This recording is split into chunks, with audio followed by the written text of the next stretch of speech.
નમસ્કાર મિત્રો, ગુજરાત માધ્યમિક શિક્ષણ બોર્ડ દ્વારા એક સંનિષ્ઠ પ્રયત્ન વિદ્યાર્થીઓ માટે નીટના અનુસંધાનમાં થઈ રહ્યો છે. તેના અનુક્રમે હું આજે આપની સમક્ષ જીવવિજ્ઞાન વિષયના ધોરણ 12નું જે 9મું ચેપ્ટર છે પ્રચલન અને હલનચલન, એની ચર્ચા કરવા માટે હું રાજીવ જોશી આપની સમક્ષ ઉપસ્થિત થયો છું. મિત્રો, આજના આ એપિસોડમાં આપણે કેટલાક ટૉપિકની ચર્ચા કરીશું અને ત્યારબાદ એના અનુસંધાનમાં કેટલાક ઉપયોગી પ્રશ્નોની ચર્ચા કરીશું જે અગાઉની જાહેર પરીક્ષાઓમાં પણ પૂછાઈ ચૂક્યા છે, જેથી તમને એક અંદાજ આવે કે આપણે આ પ્રકારના પ્રશ્નોની સમજ કેળવીએ તો આવનારી પરીક્ષામાં આપણે એક ઉત્કૃષ્ટ દેખાવ કરીને એક સારા રેન્ક પ્રાપ્ત કરી શકીશું. તો શરૂ કરીએ આપણે. સૌથી પહેલાં આપણે સ્નાયુની ચર્ચા કરવા માગીએ છીએ કે જે રાતા સ્નાયુ વિશેની વાત કરીશું. તો સ્નાયુઓ બે પ્રકારના છે. એક રાતા સ્નાયુઓ છે અને એક સફેદ સ્નાયુ છે. લાલ સ્નાયુ વધારે માત્રામાં માયોગ્લોબિન ધરાવે છે, તેથી એનો દેખાવ લાલાશ પડતો છે. અહીંયા એક પહેલાં જ વાક્ય ઉપર તમને ફોકસિંગ કરી દઉં કે એક વાત આપણા ટેક્સ્ટબુકમાં હિમોગ્લોબિનની પણ આવે છે, લેગ હિમોગ્લોબિન અથવા લેગ્યુ હેમિગ્લોબિન તરીકે પણ એક વાત આવે છે અને માયોગ્લોબિનની પણ વાત આવે છે. તો હિમોગ્લોબિન એ રુધિર સાથે સંકળાયેલું છે, રક્તકણ સાથે. લેગ્યુ હિમોગ્લોબિન એ નાઇટ્રોજનવાળા પાઠની અંદર બીજા પાઠમાં આપણે મૂળ ગંડિકા સાથે સંકળાયેલો શબ્દ છે અને આ સ્નાયુ સાથે સંકળાયેલો છે. એટલે આ પણ એક પ્રશ્ન બની શકે છે. લાલ તંતુઓમાં પુષ્કળ સંખ્યામાં કણાભસૂત્ર હોય છે. હવે કણાભસૂત્ર છે તો એનો મતલબ એ છે કે વધુ એટીપી જનરેટ કરવા માટે એ જવાબદાર છે. તો તમને આવો પણ પ્રશ્ન પૂછી શકાય કે ભાઈ કયા કારણોસર કણાભસૂત્ર અહીંયા વધુ છે અથવા વધુ શક્તિ માટે લાલ તંતુઓમાં કઈ અંગિકાઓ વધારે જોવા મળે છે. ત્યાર પછી લાલ તંતુઓ વધારે માત્રામાં ઓક્સિજનનો સંગ્રહ કરીને વધુ માત્રામાં એટીપીનું નિર્માણ કરે છે. કારણ કે ઓક્સિજન મળશે તો ગ્લુકોઝનું યોગ્ય રીતે દહન થશે અને ગ્લુકોઝનું જો યોગ્ય રીતે દહન થશે તો જરૂરિયાત મુજબ એટીપી આપણું શરીર પ્રાપ્ત કરી શકશે. તે જારક સ્નાયુ તરીકે ઓળખાય છે. એટલે સીધી વાત છે કે જો ઓક્સિજનની પ્રાપ્તિ છે તો એ જારક શ્વસનની જ ક્રિયા થશે અને અહીંયા એમાં સ્નાયુ જાળની માત્રા ઓછી હોય છે અને આ સ્નાયુઓ જે છે એ ઝડપી શ્રમિત થતા નથી. દાખલા તરીકે આપણે નળ સરોવરમાં જે પક્ષીઓ આવે છે એ હજારો કિલોમીટર ઉડાન ભરીને આવે છે. અથવા તો સ્વિફ્ટ પક્ષી છે કે તમે જાણતા હશો કે એ અવિરતપણે ઉડ્યા કરે છે, છતાં એમાં સહેલાઈથી થકાન મહેસૂસ થતું નથી. તો એના માટે તમને પૂછે કે ભાઈ પક્ષીઓના ઉડ્ડયન સાથે સંકળાયેલા કયા સ્નાયુઓ છે, તો એ રાતા સ્નાયુઓ છે. ત્યાર પછી એના માનો કે તફાવતની રીતે ચર્ચામાં કોઈ પૂછે અથવા એક્સ અને વાય વિધાનના વાક્યોમાં કોઈ તમને કોઈ ક્વેશ્ચન થાય તો સફેદ સ્નાયુ વિશેનો આપણે પરિચય મેળવીએ કે સફેદ સ્નાયુમાં ઓછી માત્રામાં માયોગ્લોબિન હોય છે, તેથી તેનો દેખાવ સફેદ કે પીળાશ પડતો હોય. હવે એની અંદર કણાભસૂત્રની સંખ્યા પણ ઓછી હોય, જે લાલ સ્નાયુ હતા એના સાપેક્ષની વાત છે. એનો મતલબ એવો નથી કે ત્યાં કોઈ એટીપી પેદા જ નથી થતી, પણ ઓછી શક્તિ પેદા થાય છે અને ઓક્સિજન ઓછો સંગ્રહ કરે છે અથવા તો વધારે સંગ્રહ કરી શકતા નથી. એના કારણે સંપૂર્ણ દહન ન થતું હોય એટલે એટીપીનું પ્રમાણ થોડુંક ઓછું પેદા થાય છે. તે અજારક સ્નાયુ તરીકે ઓળખાય છે. એટલે જેમ અગાઉ આપણે કીધું કે ઓક્સિજનની માત્રા વધુ હોય તો એ જારક શ્વસન કરે, ઓક્સિજનની માત્રા અહીંયા ઓછી ગ્રહણ કરવાની ક્ષમતા પહેલેથી જ છે, તો એ અજારક સ્નાયુ તરીકે ઓળખાય છે. એમાં સ્નાયુજાળની જે માત્રા છે એ વધુ હોય છે અને ઓક્સિજન ન મળવાથી એટીપી ઓછી છે તો સીધી વસ્તુ છે કે ઝડપી શ્રમિત થાય છે, ખાસ કરીને માનવના આંખના ડોળાના સ્નાયુઓ. તો પ્રશ્ન એક્સ અને વાય વિધાનનો આવે કે બહુવૈકલ્પિક આવે. તો આ બધા નોર્મ્સને તમે ધ્યાનમાં રાખજો જેથી કરીને તમે એને યોગ્ય રીતે ન્યાય આપી શકો. ત્યાર પછી આ થોડીક આપણી ટેક્સ્ટબુક કરતાં નવી બાબત છે કે કંકાલ સ્નાયુઓ જે છે એના સંકોચનનો અહીંયા સમય આપ્યો છે 0.1 સેકન્ડના સંદર્ભમાં. હૃદ સ્નાયુ છે તો તમે કાર્ડિયક સાયકલ સમજી ચૂક્યા હશો એટલે 0.8 સેકન્ડનો ખ્યાલ આવી ગયો હશે. અને લીસા સ્નાયુઓ જે ઓળખાય છે 46 સેકન્ડના પ્રતિસંકોચનથી પ્રક્રિયા કરે છે. હવે આ એક વાત રિગર મોર્ટિસની મારે તમને કરવી છે. તો એના અનુસંધાનમાં માનવ જીવિત હોય અને મૃત્યુ પામે ત્યારે એના સ્નાયુમાં શું ફરક પડે એના અનુસંધાનમાં મૃત્યુ બાદ નવું એટીપી મળવું મુશ્કેલ હોય છે. તેથી એક વખત એટીપીના અણુનો અગાઉ જે પેદા થઈ હોય એનો સંગ્રહ વપરાઈ જાય એટલે એટીપીની અપ્રાપ્યતાના લીધે એક્ટિનમાંથી માયોસિન છૂટું પડે અને કાયમી સંકોચનની અવસ્થામાં પરિણમે છે. આ પ્રક્રિયાને રિગર મોર્ટિસ તરીકે ઓળખવામાં આવે છે. આ અવસ્થાના કારણે કોઈ પોસ્ટમોર્ટમ હોય અથવા ડૉક્ટરને એના અનુસંધાનમાં એના સ્નાયુની સ્થિતિને આધારે ખબર પડે છે કે ભાઈ મૃત્યુ પામ્યાનો કેટલો સમય એને થયો હશે, કેટલા કલાકો કે દિવસ, જે કંઈ એની ગણતરી કરવાની હોય એ એનાથી સરળતા પડે છે. પછી એક કોરી ચક્ર વિશે આપણે વાત કરીએ તો માનવ જ્યારે એક્સરસાઇઝ કરે છે, દોડે છે, શ્રમ કાર્ય કરે છે ત્યારે એના સ્નાયુ સંકોચન દરમિયાન લેક્ટિક એસિડ સ્નાયુમાં એકઠો થાય છે અને આ લેક્ટિક એસિડ જેટલો વધુ પેદા થાય એટલે થાક લાગવાની શરૂઆત થાય. તો આ લેક્ટિક એસિડની પછી શું વ્યવસ્થા થાય તો લેક્ટિક એસિડ રુધિર લેક્ટિક તરીકે યકૃતમાં ચાલ્યો જાય જ્યાં તે યકૃત એને ગ્લાયકોજનમાં કન્વર્ટ કરે છે અને ફરી પાછું એ ગ્લુકોઝ તરીકે શરીરમાં ઉપયોગમાં લેવાય. તો અહીંયા ગ્લુકોઝની જે આખી સાયકલ છે, તમે એક બાજુ લીવરનો પોર્શન આપ્યો છે, એક બાજુ મસલ્સની વાત કરી છે. તો એના અનુસંધાનમાં તમે જુઓ એટીપી પેદા થવાની અને એટીપી વપરાશની પ્રક્રિયા છે. પાયરુવેટ અને લેક્ટિક એસિડના સંદર્ભમાં એક સાયકલ તમે જોશો તો તમને આમાંથી જલ્દી ખ્યાલ આવશે. ત્યારબાદ સ્નાયુ સંબંધી ખામીઓની આપણે થોડીક કેટલીક ચર્ચા કરવા માંગીએ છીએ કે ભાઈ વ્યક્તિને પેરાલિસિસ થઈ ગયો એવું આપણે બોલતા હોઈએ છીએ. તો એમાં થાય છે શું તો કે ભાઈ જે ચાલક ચેતાની પુરવઠાનો આવેગ સંપૂર્ણપણે બંધ થવો, તેથી સ્નાયુ સંકોચનનું કાર્ય બંધ થઈ જાય છે. તો પરિણામ એ આવે છે કે વ્યક્તિ પોતાની જાતે હલનચલન નથી કરી શકતો, પથારીવશ થઈ જાય છે, ઘણી વખતે એને ઉઠવા બેસવામાં તકલીફ પડે છે. ત્યાર પછી એક ટીટેની કરીને વાત છે. તો એના માટે ટૂંકમાં કહું તો એને હાઇપોકેલ્સેમિયા, કેલ્શિયમનું પ્રમાણ શરીરમાં ખૂબ ઓછું થઈ જાય જેના કારણે આ ખામી સર્જાતી હોય છે. ત્યાર પછી ટીટેનસ છે તે બેક્ટેરિયા સાથે સંકળાયેલો રોગ છે. ક્લોસ્ટ્રીડિયમ ટીટાની 11મા ધોરણની અંદર શરૂઆતમાં જ્યારે બેક્ટેરિયાનો પરિચય હતો ત્યારે પણ આ ક્લોસ્ટ્રીડિયમની વાત આવે છે. જડબાના સ્નાયુનું અસાધારણ સ્નાયુ સંકોચન રોગમાં પરિણમતું હોય છે જેથી કરીને વ્યક્તિની અંદર સ્નાયુઓની ગતિવિધિ બદલાઈ જાય એટલે એક યોગ્ય રીતે એને મૂવ ન કરી શકે એ એના માટેની એક મોટી સમસ્યા હોય છે. ત્યાર પછી EDTA, ethylene diamine tetra acetic acid, full form જરાક યાદ રાખી લેજો.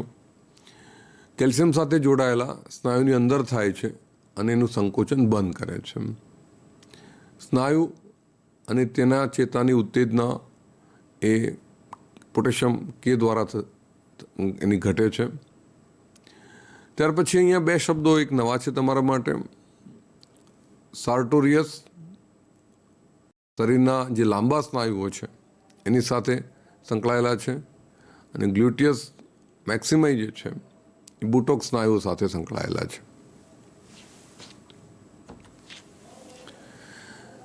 શરીરના જે મોટા સ્નાયુ તરીકે ઓળખાય છે એ સ્ટેપિડિયસ શરીરના નાના સ્નાયુ, અને મનુષ્યના અંદર જોઈએ તો 639 સ્નાયુઓ જોવા મળે છે. એમાંથી 634 સ્નાયુ જોડમાં અને 5 સ્નાયુ જોડ વગરના હોય છે. વિશેષ કહું તો 400 સ્નાયુ રેખિત હોય છે, અને મોટાભાગના સ્નાયુઓ પાછળના ભાગમાં જોવા મળે છે, અને પાછળના સ્નાયુની સંખ્યા 180 જેટલી હોય છે. જડબાના સ્નાયુની તાકાત વિશેષ હોય એ તો એ સ્નાયુ વધારે પડતા સખત હોય છે. હવે આપણે આજે સ્નાયુના સંદર્ભમાં જે ટોપિક છે બુકની અંદર, એમાંથી કેટલાક પ્રશ્નોની સાથે સાથે ચર્ચા કરી લઈએ. તો કંકાલ જે સ્નાયુ છે એ સંકોચનશીલ પ્રોટીન કે જે એટીપીઝ તરીકે ક્રિયાશીલ છે. તો એમાં કયા ઘટકો ઓપ્શનમાં આવે? ટ્રોપોનિન, ટ્રોપોમાયોસિન,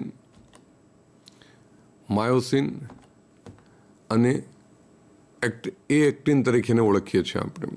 તો બહુવૈકલ્પિક પ્રશ્નની અંદર આવો કોઈ ક્વેશ્ચન આવે તો એના અનુસંધાનમાં એ માયોસિન તરીકે ઓળખીશું આપણે એને. ત્યાર પછી સૌથી વધારે મોટાભાગના વિદ્યાર્થીઓને કારણ વિધાનવાળા જે પ્રશ્નો છે એ અને આરવાળા, કે એના ઓપ્શન ઘણી વખતે પેટર્ન પ્રમાણે બદલાતા રહે છે કે ભાઈ પ્રથમ બે વિધાન એ અને કારણ આર બંને સાચા છે, કારણ આર એ વિધાનની સાચી સમજૂતી આપે છે.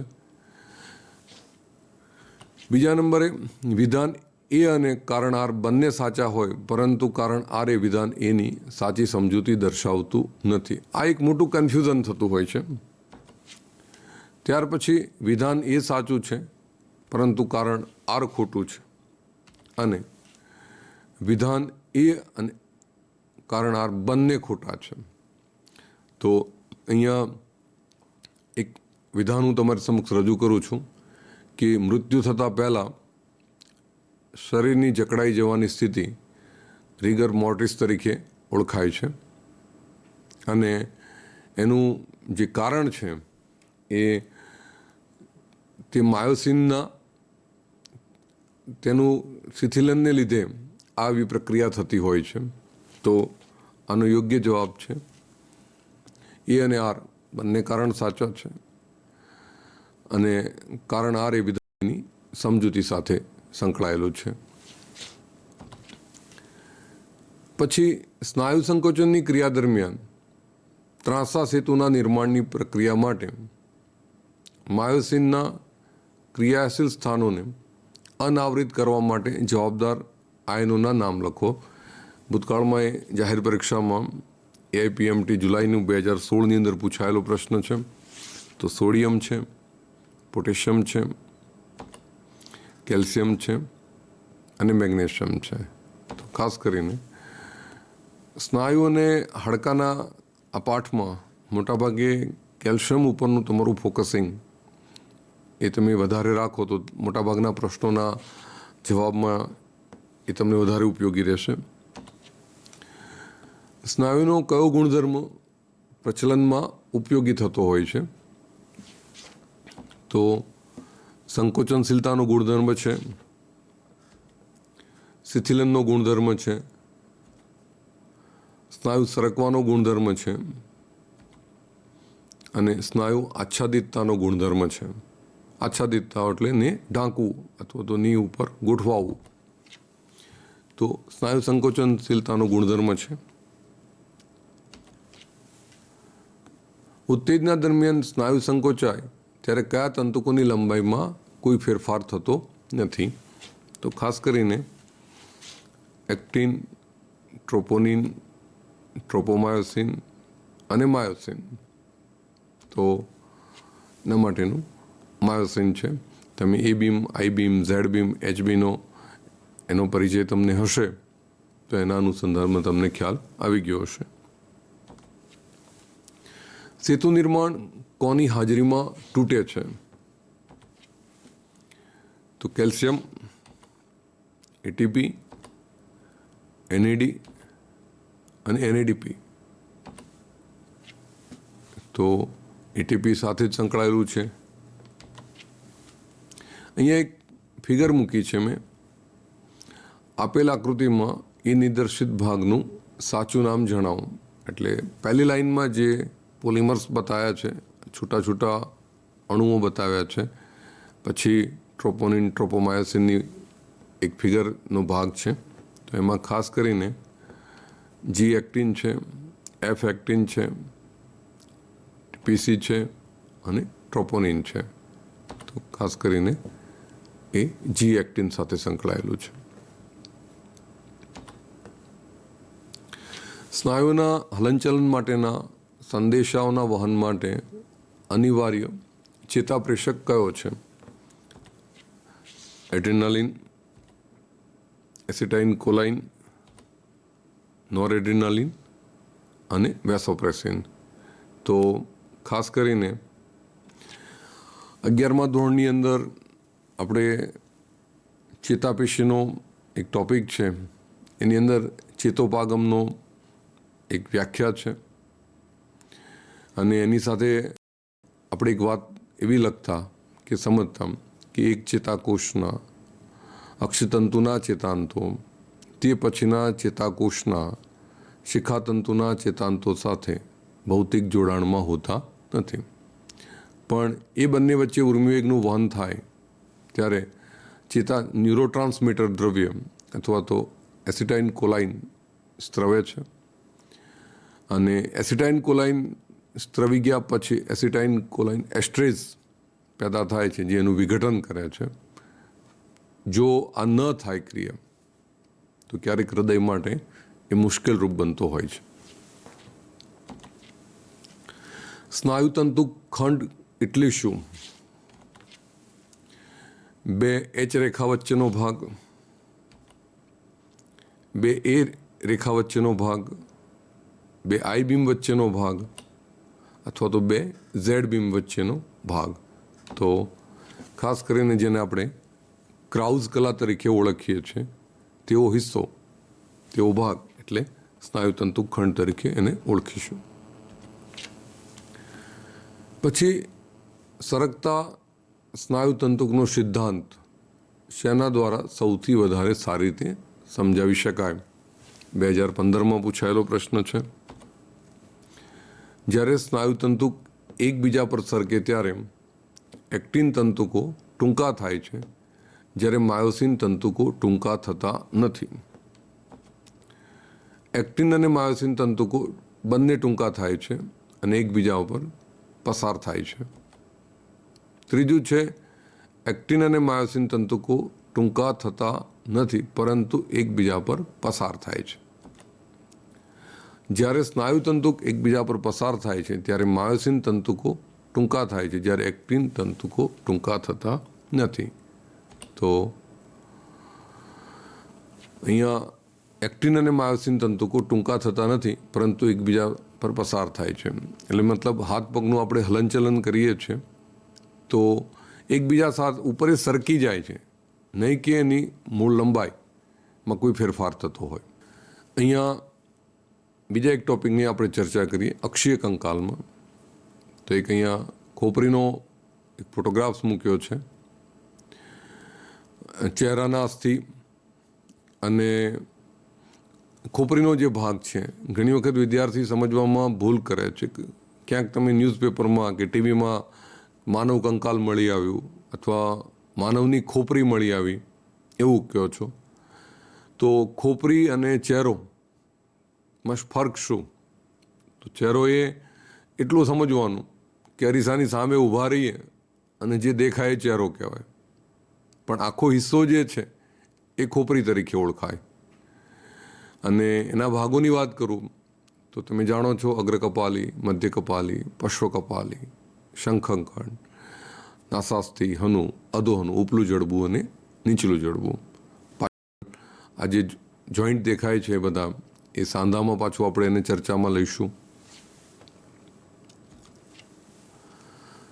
હવે ખાસ કરીને અગ્રકપાલી અને મધ્ય કપાલી તો ખ્યાલ આવે છે, પણ આ પશ્વ કપાલીની થોડીક વિશેષ ચર્ચા કરવાની જરૂરિયાત છે. તો મધ્ય કપાલીની પાછળ ગોઠવાયેલું છે. આ અસ્થિમાં વિશાળ ફોરામેનનું છિદ્ર આવેલું છે.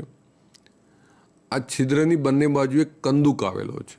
એટલે કંદુક એટલે ઉપસેલો ભાગ કે જે એકબીજાની અંદર બંધ બેસી શકે તેવો હિસ્સો, જેને પશ્વ કપાલી કંદુક તરીકે ઓળખવામાં આવે છે, જે એટલાસ કશેરુકાના ખાંચામાં જોડાય છે, જેથી મનુષ્યની ખોપરી કેટલા કંદુકીય હોય એવો કોઈ ક્વેશ્ચન આવે તો જરાક ધ્યાન રાખજો, દ્વિકંદુકીય તરીકે ઓળખવામાં આવે છે.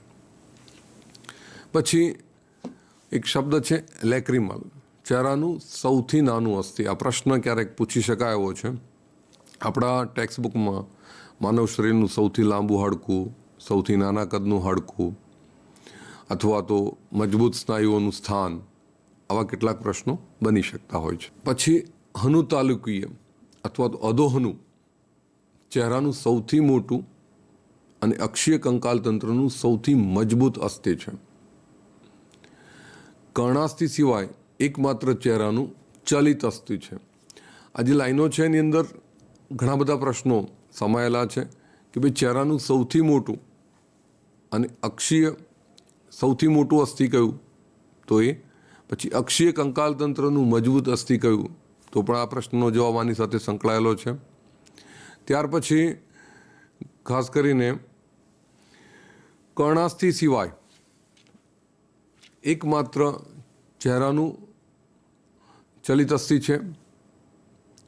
આ અસ્થિના પશ્વ ભાગે કંદુક આવેલા છે, જે શંખક અસ્થિના પોલાણમાં ગોઠવાય છે. નીચેનું જડબું મસ્તક સાથે જોડાયેલું છે અને આ જોડાણને ક્રેનિયા સ્ટાઇલિક કહેવામાં આવે છે. પછી અહીંયા એક બીજો એક નાનકડો પ્રશ્ન છે. કાનની રચના તમે સમજ્યા છો, તો હથોડી, એરણ અને પેંગડું. તો મિત્રો હથોડી તો બધાને ખબર પડે છે, પણ એરણ ક્યાં આવે? તો પહેલાંના જમાનામાં જે લુહાર લોકો એની કોઢમાં લોખંડને ટીપવા માટે જે મજબૂત ભાગ રાખતો, જેના ઉપર દાંતરડા છે કે કુહાડી મૂકીને ટીપતા, એને એરણ કહેવાય. અને ઘોડેસવારી માટે જ્યાં પગ મુકાય છે, ફૂટરેસ્ટ સાદી ભાષામાં કહીએ તો એને પેંગડું કહેવામાં આવે. માનવ શરીરનું સૌથી નાનામાં નાના અસ્થિ તરીકેની ગણના થાય છે. અહીંયા બીજો એક પ્રશ્ન છે ઉર્વસ્થિ અને ઉરોસ્થિ. તો એક પગના સાથે સંકળાયેલું છે અને એક પાંસળી સાથે સંકળાયેલું છે, એટલે આ કન્ફ્યુઝન થાય. ઉર્વસ્થિ અને ઉરોસ્થિ. આપણું સંસ્કૃતની અંદર એક ઉલ્લેખ છે, જાંઘના સ્નાયુમાંથી એક અપ્સરાને પેદા કરી હતી, ઉર્વશીને. તો ઉર્વસ્થિ જે છે એ એની સાથે સંકળાયેલું છે, પગ સાથે સંકળાયેલું છે. ઉર્વસ્થિ માનવ શરીરનું સૌથી લાંબામાં લાંબુ અને સૌથી મજબૂત અસ્થિ છે. એટલે આપણે આજે ચર્ચા કરી એમાં ટૂંકા અસ્થિ, લાંબા અસ્થિ, ચહેરાના અસ્થિ, એટલે જરાક નોંધી રાખવાનું કે કયા ભાગનું અસ્થિ માગ્યું છે, સમગ્ર શરીરનું માગ્યું છે કે કોઈ એક પર્ટિક્યુલર હિસ્સાને ધ્યાનમાં રાખીને પ્રશ્ન પૂછાયો છે. કારણ કે તમારી જોડે સમય બહુ ઓછો હશે અને બહુ ઝડપથી દરેક પ્રશ્નને તમારે ન્યાય આપવાનો હશે. પછી કરોડ સ્તંભની એક વાત આવે છે. તો કશેરુકા એટલે શું? તો કશેરુકા શબ્દ એ આપણે વિજ્ઞાન સાથે જોડાયેલો છે, પણ કમરના મણકા શબ્દ અથવા તો પીઠના મણકા કે ગરદનના મણકા એ આપણે સરળતાથી લોકબોલીમાં આપણે બોલતા હોઈએ છીએ. તો કશેરુકા એટલે હાડકાની બનેલી પોલી વીંટી જેવી રચના, એને કશેરુકા કહેવાય. આપણા પીઠના ભાગની અંદર એનું સ્થાન છે. અથવા દુબળા પાતળા કોઈ જાનવરને તમે જુઓ, ગાય કે ભેંસને, તો એના પૃષ્ઠ સપાટી ઉપર તમને એ આછા ખાડા ખાડા જેવી રચના બહારથી દેખાય, એની ઉપર ચામડી હોય તો એ તમે એ રીતે એને નિહાળી શકો છો. તો લાક્ષણિક કશેરુકા જે છે, ટિપિકલ વર્ટિબ્રેટ જે છે, એ કશેરુકાના દેહને કશેરુકાય કહેવામાં આવે. બે પાસેની કશેરુકાઓના કશેરુકાય આંતરકશેરુકા તરીકે જોડાયેલા હોય છે અને કશેરુકાયની પૃષ્ઠબાજુએ કશેરુકા છિદ્ર હોય છે. હવે આ છિદ્ર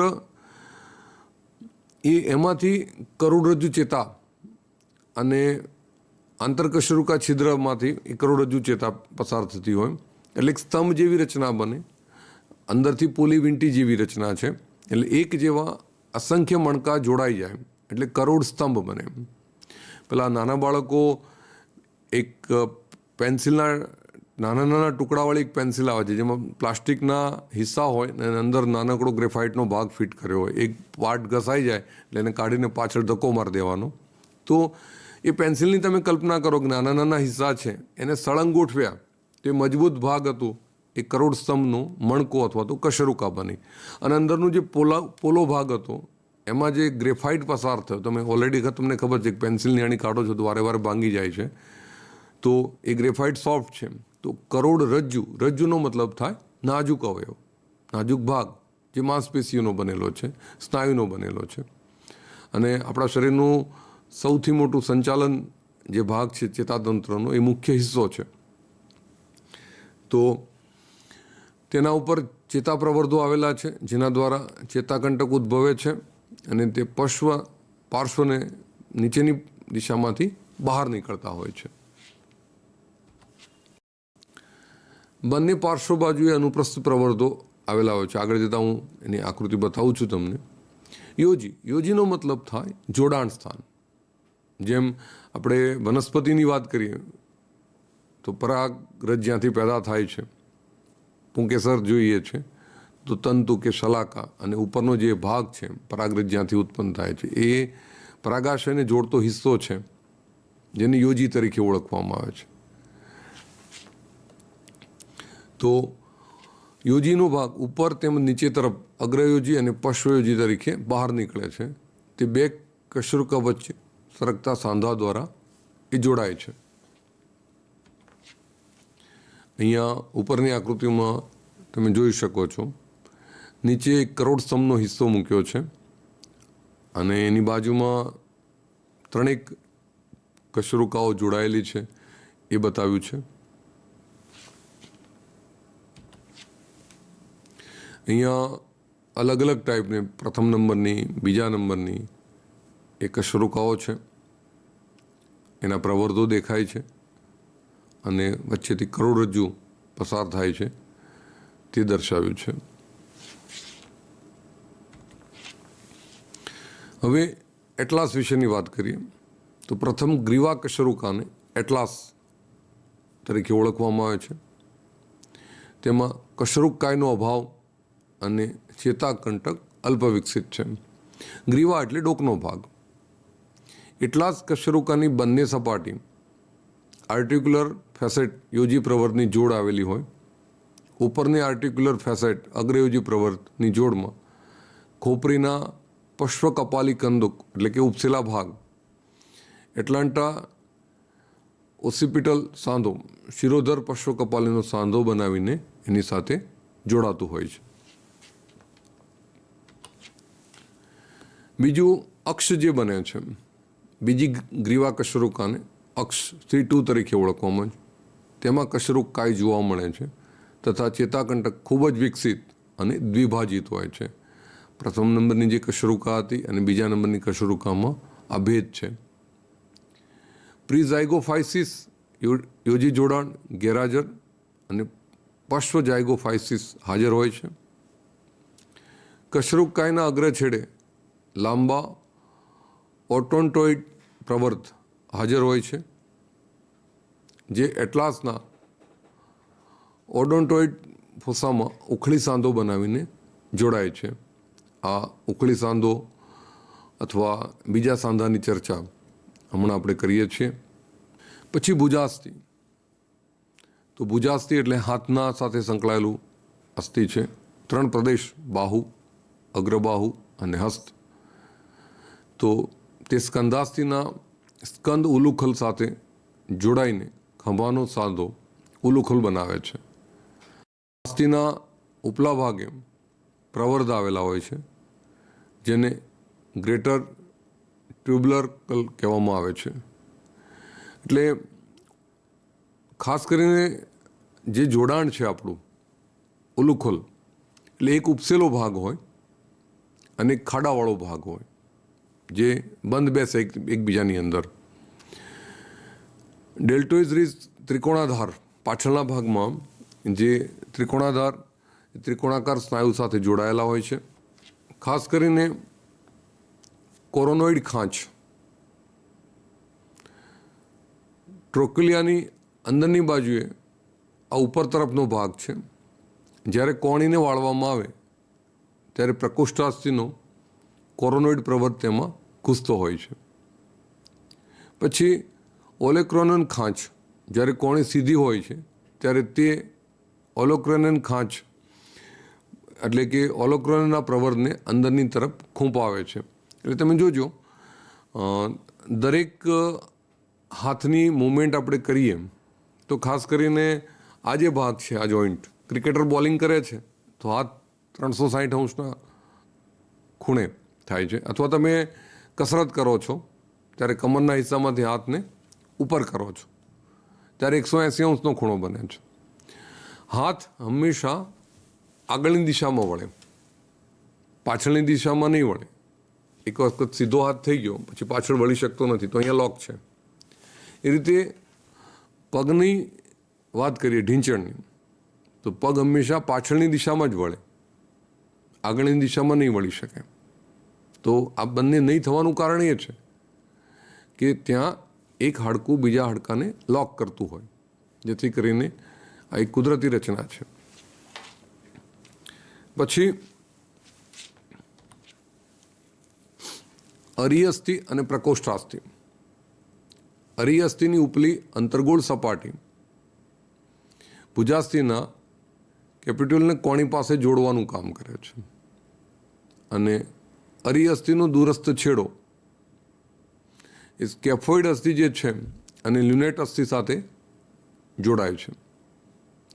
આપણે અરિય પ્રકોષ્ઠાસ્થિ છે એમાં પૈકીનું પ્રકોષ્ઠાસ્થિ ઉપલા છેડે ભુજાસ્થિના ટ્રોક્લિયાની ખાંચમાં એ બંધ બેસે છે. એટલે પ્રકોષ્ઠાસ્થિનો એલિક્રેનનો જે પ્રવર્ત છે એ કોણીના સાંધા બનાવવા માટે જવાબદાર છે, અને પ્રકોષ્ઠાસ્થિનો કોરોનોઇડ પ્રવર્ત જે છે એ ભુજાસ્થિની કોરોનોઇડ ખાંચમાં બંધ બેસે છે. એટલે આ એક સળંગ હિસ્સો જે છે, અહીંયાથી તમે વાળી શકો છો. આ એક હાડકું બીજા હાડકા ઉપર સરકે છે, આ કાંડાનો જે ભાગ છે એને તમે ઘુમાવી શકો છો. પછી મણિબંધાસ્થિ, એટલે બાહુ, અગ્રબાહુ અને હસ્ત કહીએ છીએ. તો આ જે ભાગ છે કાંડું, એની અંદર કુલ મળીને 8 હાડકાં છે, 3 અને 5. અહીં આકૃતિમાં તમે જોશો તમને ખ્યાલ આવશે. દૂરસ્થ શ્રેણી છે ટ્રેપેઝિયમ, ટ્રોપોઝોઇડ, કેપિટેટ, હેમેટ. નિકટવર્તી જે શ્રેણી છે એમાં સ્કેફોઇડ છે, લ્યુનેટ છે, ટ્રાઇક્યુલેટરલ અને પીસીફોર્મ તરીકેને ઓળખવામાં આવે છે. પછી હાથની વાત આપણે પૂર્ણ કરી. હવે પગની વાત કરીએ તો એમાં ગુલ્ફાસ્થિ, તો ઘૂંટી. હવે કેટલાક વિદ્યાર્થીને ઢીંચણ અને ઘૂંટી એ બંનેમાં થોડીક સમસ્યા રહે છે. તો પગના હાડકાને આપણે સીધા ગોઠવીએ અને આમ એલ આકાર જ્યાં બને, જ્યાં તમે શૂઝ પહેરો છો એનો એડીનો ભાગ છે, એ ભાગ અથવા તો એ જે જોઈન્ટ છે, કાટખૂણો જ્યાં બને છે એને મોટાભાગે ઘૂંટી તરીકે આપણે ઓળખીએ છીએ. એ ગુલ્ફ તરીકે ઓળખાય છે. ઘૂંટી એ 7 ગુલ્ફાસ્થિની બનેલી હોય છે, જે 2 પંક્તિમાં ગોઠવાય છે. અહીંયા ફરક એ છે કે કાંડું જે છે એમાં 8 હાડકાં હતા અને અહીંયા 7 છે.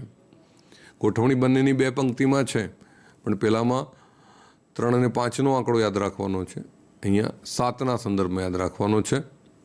તો નિકટવર્તી પંક્તિ છે એમાં સૌથી ઉપલું ટેલસ મધ્યમાં નેવિક્યુલર અને કેલ્કેનિયમ સૌથી નીચલા ભાગ સાથે સંકળાયેલું છે. કેલ્કેનિયમ સૌથી મોટું ગુલફાસ્તી છે જે એડીનો મજબૂત ભાગ બનાવવાનું કાર્ય કરે છે. તે ઊભા રહેવાની પરિસ્થિતિમાં શરીરના વજનનું સંતુલન પાર્શ્વ બાજુએ જાળવી રાખવાનું કામ કરે છે. પછી દૂરસ્થ પંક્તિની અંદર એક ક્યુબોઇડ અને 3 કોનિફોર્મસ એમ 4 ગુલફાસ્તીઓ હોય છે જે એકબીજાની પાસે પાસે ગોઠવાયેલા હોય છે. ખાસ કરીને પુરુષો કરતાં સ્ત્રીમાં જે હાઈ હીલવાળા સેન્ડલ પહેરે છે જે લોકો, તમને એક સામાન્ય એની રિયાલિટી સમજાવું તો સ્ત્રીઓમાં પગના દુખાવાની જે સમસ્યા થાય છે, મોટાભાગે આપણો પગની સ્થિતિ છે એ આમ કાટખૂણે રહેવી જોઈએ, એટલે કે પદતલ છે જમીનના 100% સંપર્કમાં હોવું જોઈએ, જેથી શરીરનું વજન. તમે ધ્યાનથી નિરીક્ષણ કરજો, આર્મીના જવાનો છે એ સતત ખડે પગે ઊભા રહે છે, તો એમના ઊભા રહેવાની પોઝિશન જોજો, એ લાંબો સમય સુધી એ ટકી શકે. જ્યારે આપણે નોર્મલી સિવિલિયન લોકો જે છે સામાન્ય રીતે આમ આદમી, એ લોકો આપણે વારે વારે પગની સ્થિતિ બદલીએ છીએ, એટલે વધુ લાંબો સમય સુધી ઊભા રહી શકતા નથી. પણ સ્ત્રીઓ જ્યારે હાઈ હીલવાળા સેન્ડલ પહેરે છે ત્યારે 90 એંગલને બદલે જે એનો એડીનો જે ભાગ છે જમીનથી ઉચકાય છે અને મોટા ભાગે આગળના પગના જે આંગળા છે એના ઉપર આ રીતે વજન આવે, એટલે સ્નાયુનો દુખાવો થાય છે. પણ તમે આર્મીના જવાનોના શૂઝ જોજો તો ખાસ કરીને એને દોરી બાંધેલી હશે ઉપરના ભાગમાં, જ્યાં સ્નાયુઓ છે પગના ત્યાં એના ભાગમાં, જેથી કરીને એને સમસ્યા ઓછી રહે છે. પછી સાંધાની વાત કરીએ આપણે તો જે સાંધાના જે પ્રકારમાં જેને ધ્યાનમાં લેવા જેવા છે, ખાસ કરીને તંતુમય અચલ સાંધા, ખાસ કરીને C1 એટલે ખોપરીનો સાંધો, મેં અગાઉ તમને વાત કરી હતી કે આપણે પાછળ ચર્ચામાં લઈએ છીએ. પછી સિન્ડેસ્મોસિસ, અસ્થિમાં લિગામેન્ટથી હોય છે, દાખલા તરીકે ટિબિયોફિબ્યુલાનો સાંધો, હાથ અને પગના અસ્થિઓના અરીય પ્રકોષ્ઠાસ્થિ, એ રીતે ટિબિયો અને ફિબ્યુલા શબ્દ ધ્યાનમાં રાખીશું. પછી ગોમ્ફોસિસ, ખાડામાં શંકુ જેવા પ્રવર્ધના ઘૂસવાથી બનતો ભાગ, જડબાના ખાડામાં જે દાંત બંધ બેસે છે, એટલે જડબું ઉંમર થાય છે એમ દાંત પડતા જાય છે, પણ એ ભાગ જે પરમેનન્ટ ભાગ છે એ આપણા જડબા સાથે જોડાયેલો રહે છે, દાંત ઉખડી જાય છે, પણ દાંત એ એકચ્યુઅલી એક સોકેટમાં ખાડામાં બંધ બેઠેલો હોય છે. પછી કાસ્તિમી સાંધા, અંશતઃ ચલ સાંધા, તેને એમ્ફિયા થોર્ડિયમ તરીકે એવો સાંધો કે જેમાં શરીર સપાટી કાસ્તી વડે જોડાયેલી હોય છે. ખાસ કરીને પ્રાથમિક વાત કરીએ તો કાચવત કાસ્તી સાંધો અમુક સમય પછી કાસ્તી અસ્થિમાં રૂપાંતરિત થાય છે. એના ઉદાહરણમાં એપિફાઇસિસ અને શાફ્ટ વચ્ચેનો સાંધા તરીકે ઓળખાય છે. કાસ્તિમય અને અસ્થિમય રચના તમે 11મા ધોરણમાં પણ એને સારી રીતે સમજી ચૂક્યા હશો. પછી દ્વિતીયકની વાત કરીએ તો કાસ્તિમય સાંધો અહીં શ્વેત તંતુમય કાસ્તી અથવા તો કાચોત કાસ્તી આવેલા હોય છે. 11મા ધોરણમાં તમે પેલા શ્વેત તંતુ, પીળા તંતુ અથવા તંતુ ઘટક પેશી અથવા અસ્થિપેશી, આ બધી બાબતોને જરાક જોઈ લેજો. તો અહીંયા દ્વિતીયક તંતુનો જે વાત છે એ કાસ્તિમય સાંધા છે. અહીં શ્વેત તંતુ કાસ્તી અથવા તો કાચવત કાસ્તી આવેલા હોય છે. દાખલા તરીકે નિતંબાસ્થિનું સિમ્ફાઇસિસ, એટલે બીજું આંતરકશરૂકા તરીકે પાંસળીઓ અને ઉરોસ્થિ વચ્ચે એની ગોઠવણી હોય છે. પછી સાયનોવેલ સાંધા મુક્તચલ, તેને ડાયઅર્થોસિસ તરીકે ઓળખવામાં આવે છે. એમાં પહેલી વાત છે ઉખડી સાંધો, પિવોટ જોઈન્ટ તરીકે ઓળખીએ છીએ. આયામ ધરીએ હલનચલન શક્ય બની શકે છે. માટે ઓસ્ટિયોલિગામેન્ટસ રિંગ દ્વારા એ ઘેરાયેલો છે. દાખલા તરીકે રેડિયો અલ્નાનો સાંધો છે, અથવા તો પ્રથમ અને બીજી કશેરુકા વચ્ચેનો સાંધો છે. પછી મિજાગ્રાનો સાંધો છે. અનુપ્રસ્થ ધરીની એક જ તરફ હલનચલન શક્ય બનાવે. દાખલા તરીકે કોણીનો સાંધો છે, અથવા તો ઘૂંટીનો સાંધો છે, ઘૂંટણનો સાંધો છે, અથવા આંગળી વચ્ચેનો સાંધો છે. તમે જુઓ, સામાન્ય રીતે આપણા ઘરના બારી દરવાજા છે એ કોઈ એક જ દિશામાં ખુલતા હશે, તો ત્યાં જે લોખંડ કે તાંબા પિત્તળના જે પાર્ટ ભરાવીએ છીએ આપણે, જેમાં સ્ક્રૂ મિકેનિઝમ કરીએ છીએ, લાકડાની અંદર ખીલી મારીએ છીએ, બારણા જેનાથી ટકી રહે છે પારસાક સાથે, તો એને આપણે મિજાગરા તરીકે ઓળખીએ છીએ. હંમેશા કારના દરવાજા છે અથવા ઘરના દરવાજા છે એ એક જ દિશામાં ખુલે છે. કોઈ સ્પેશિયલ ગોઠવણી હોય તો વસ્તુ જુદી છે. પછી સેડલ સાંધા. જોડાણ સપાટી વ્યસ્ત રીતે અંતર્ગોળ અને બહિર્ગોળ હોય છે. આ અચોક્કસ રીતે વિકાસ પામેલો કંદુક ઉલુખુલ સાંધો છે. પ્રથમ ગુલ્ફાસ્તી છે અને પશ્વગુલ્ફાસ્તીનો જે સાંધો છે એમાં એની ગણતરી થાય છે. પછી કંદુક ઉલુખુલ સાંધો, અહીં એક જ જોડાણ સપાટી દડા જેવી છે અને બીજી સપાટી એ ઉપસેલા ભાગ બધી જ દિશામાં હલનચલન કરવા માટે પ્રેરે છે. દાખલા તરીકે ખંભાનો સાંધો અથવા તો નિતંબનો સાંધો આમ ફરી શકતો હોય છે સામાન્ય રીતે. પછી એલિપ્સોઇડ જોઈન્ટ જે છે અથવા તો કોન્ડ્યુલોઇડ જોઈન્ટ તરીકેને ઓળખીશું, બંને બાજુની ધરીએ હલનચલન શક્ય બનાવે છે, પરંતુ જોડાણ સપાટી કંદુક સ્વરૂપે હોતી નથી. દાખલા તરીકે કાંડાનો સાંધો પશ્વગુલ્ફાસ્તી અથવા અંગુલાસ્તીનો સાંધો છે. પછી સરકતો સાંધો છે, સહેજ સરકતી ગતિ કરે છે અને એ ખાસ કરીને ગુલ્ફાસ્તી છે, મણિબંધાસ્તી, એના બધાના સાંધા છે. આ નીચેની આ પિવોઇડ જોઈન્ટવાળી ફિગર તમે જોઈ લો એટલે તમને એક્ઝેક્ટ ખ્યાલ આવી જશે કે કેવી રીતે વર્ક કરે છે. એના અનુસંધાનમાં કેટલીક પ્રશ્નોત્તરી છે. સ્પિનોઇડ અને એથમોઇડ વચ્ચે કેવા પ્રકારનો સાંધો આવેલો હોય છે? તો C1 અંશતઃ ચલ ઉખળી સાંધો અને મિજાગરાનો સાંધો. તો એનો જવાબ છે C1. કાંડું ગુમાવવા માટે મદદરૂપ સાંધો કયો, એવો પ્રશ્ન કરવામાં આવે તો મિજાગરાનો સાંધો છે, ઉખળી સાંધો છે, કંદુકુલુકુલ સાંધો છે અને વળી શકે તેવો સાંધો છે. તો ખાસ કરીને ઉખળી સાંધાની જે ચર્ચા કરી. અહીંયા એક પ્રશ્નનો એક પેટર્ન છે કે કઈ જોડ સાચી છે? મિજાગરાનો સાંધો અને કશેરુકા વચ્ચે છે.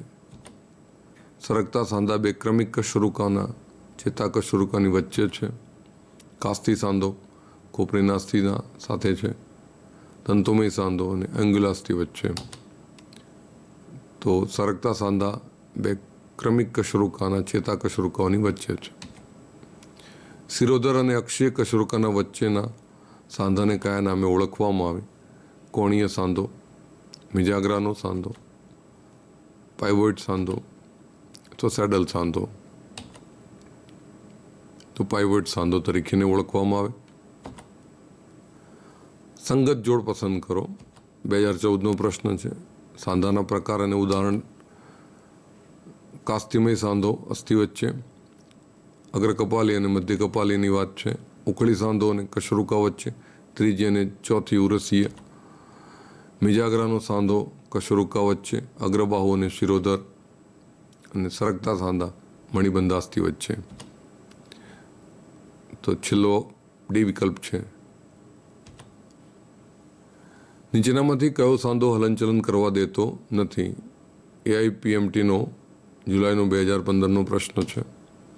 કંદુકુલુખુલ સાંધો, તંતુમય સાંધો, કાસ્તિમય સાંધો અને મુક્તચલ સાંધો.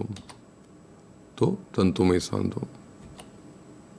હવે કંકાલ તંત્રની અનિયમિતતાની અંદર ખાસ કરીને કેટલાક રોગો છે, એમાં સમયની મર્યાદાને ધ્યાનમાં રાખીને આપણે કેટલીક ચર્ચાને ટૂંકાવી પડે એવું છે. માયોસ્ટીનિયા ગ્રેવિસ સ્વરોગ પ્રતિકારક રોગ છે, જે ચેતાસ્નાયુ સંધાનને અસર કરે છે, જેને લીધે ખાસ કરીને થાક, નબળાઈ અને કંકાલ સ્નાયુનો પક્ષઘાત થાય છે. મસ્ક્યુલર ડિસ્ટ્રોફી ખાસ કરીને કંકાલ સ્નાયુમાં ક્રમિક વધતો જતો ઘસારો ખાસ કરીને જનનિક કારણસર જોવા મળે છે, જે એક્સ રંગસૂત્ર સાથે સંકળાયેલ વારસાગત રોગ છે. એટલે જીનેટિક સાથે પણ આ ક્વેશ્ચનને જોડી શકાય એવો છે. હવે અહીંયા આપણે અગ્ર ઉપાંગ અને પશ્વ ઉપાંગની અગાઉના ટોપિકમાં પણ આપણે ચર્ચામાં લીધેલું હતું. તો ખાસ કરીને જનનિક કોઈ વ્યક્તિમાં જનનિક વિકૃતિના કારણે અંગૂઠો ન ધરાવતો હોય તો તેના એક અગ્ર ઉપાંગના અંગુલાસ્થિનું સૂત્ર કયું મળે એવું પૂછવામાં આવે તો 3-3-3-2, 3-3-2-3, 2-2-0-3-3-3 અને 0-3-3-3-3. તો અંગૂઠો છે જ નહીં તો 3-3-3-3. એના અનુસંધાનમાં માનો કે તમને કોઈ એવો ક્વેશ્ચન પૂછવામાં આવે કે ઋત્વિક રોશન કરીને ફિલ્મ સ્ટારને આપ ઓળખતા હશો, ક્યારેક એના હાથને ધ્યાનથી જોજો તો એને અંગૂઠાની જે રચના છે એમાં 5/6 કુલ આંગળાની સંખ્યા થાય અને અંગૂઠા છે. યોગ્ય જોડકા ગોઠવવાની વાત છે.